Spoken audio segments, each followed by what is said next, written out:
আচ্ছা, আজ বরং একটা রঙিন জেলির জাদুর গল্প শোনায়। গল্পটা দেখতে শুনতে খুব সাধারণ, কিন্তু এর ভেতরের মেসেজটা, মানে আনন্দ আর দয়া নিয়ে যে কথাটা বলা হয়েছে, সেটা কিন্তু বেশ গভীর। চলুন দেখি একটা সাধারণ জেলি কি করে এত অসাধারণ হয়ে ওঠে। গল্পের শুরুটাই কিন্তু খুব ইন্টারেস্টিং। একটা সহজ কিন্তু অনেক গভীর প্রশ্ন দিয়ে। নানি নামের এক ছোট্ট মিষ্টি মেয়ে তার সবচেয়ে পছন্দের খাবার জেলি হাতে নিয়ে ভাবছিল যে এর কাজ কি শুধু পেট ভরানো, নাকি এটা দিয়ে আরও বড় কিছু করা যেতে পারে। আর জানেন, এই ছোট্ট একটা ভাবনাই কিন্তু পুরো গল্পের মোড় ঘুরিয়ে দিল। তো এই নানিটা কে? চলুন ওর সাথে একটু আলাপ করা যাক, ওর ভাবনার জগতে একটু ঢু মেরে আসি। ভাবুন তো, একটা ছোট্ট গ্রামের বেশ কোলাহল ভরা একটা বাজার। সেখানেই থাকতো আমাদের নানি। ওর জগৎটা খুব সাদামাটা ছিল, কিন্তু স্বপ্নগুলো ছিল একদম রঙিন জেলির মতোই ঝলমলে।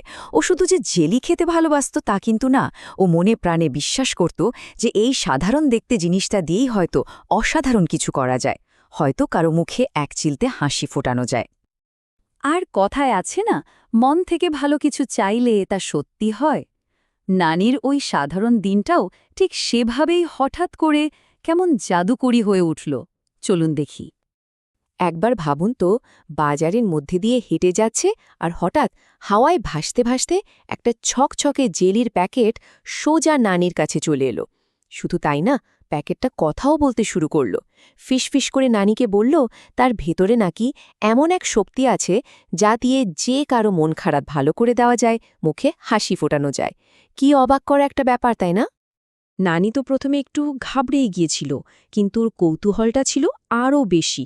ও ঠিক করল, আচ্ছা, এই জাদুর কথাটা সত্যি কি না একটু পরীক্ষা করে দেখাই যাক।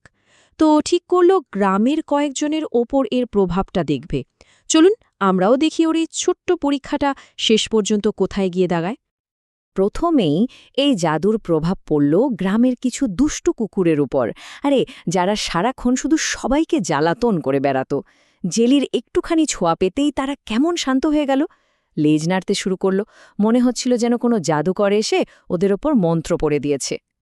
এরপর নানি গেল গ্রামের সবচেয়ে দুঃখী বৃদ্ধাটির কাছে, সেই দিদিমা যার মুখে বহুদিন কেউ হাসি দেখেনি। কিন্তু কি আশ্চর্য, যেই না এই জেলিটা হাতে পেলেন, অমনি তার মুখে ফুটে উঠল একটা নির্মল সুন্দর হাসি, ঠিক যেন বহু বছরের জমে থাকা মেঘ কেটে গিয়ে এক ঝলক রোদ উকি দিল। আর গ্রামের বাচ্চারা, ওরা তো সারা দিনই দৌড়ঝাঁপ করে, কিন্তু এই জেলি হাতে পেতেই ওদের আনন্দ যেন আর বাঁধ মানছিল না। খুশিতে সবাই একসঙ্গে নাচতে আর গাইতে শুরু করে দিল। ভাবা যায়, নানির ছোট্ট একটা পদক্ষেপে পুরো গ্রামটাই যেন উৎসবের রঙে সেজে উঠল। গ্রামের সবার মুখে হাসি দেখে নানির মনটা তো খুশিতে একেবারে ভরে গেল। আর ঠিক তখনই সেই জাদুর প্যাকেটটা তাকে দিল এই গল্পের সবচেয়ে বড় শিক্ষাটা, যে আসল জাদুটা আসলে কোথায় লুকিয়ে থাকে।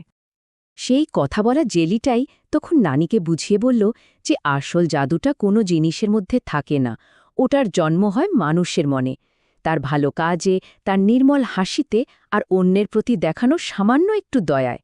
আর এটাই ছিল আসল সত্যিটা। তাহলে এই ছোট্ট মিষ্টি গল্পটা থেকে আমরা ঠিক কি শিখলাম?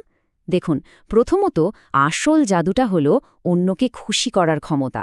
এর চেয়ে বড় ম্যাজিক আর কিছু নেই। দ্বিতীয়ত, কোনো ভালো কাজই ছোট না। এই ছোট ছোট চেষ্টাই কিন্তু একসময় অনেক বড় পরিবর্তন নিয়ে আসে।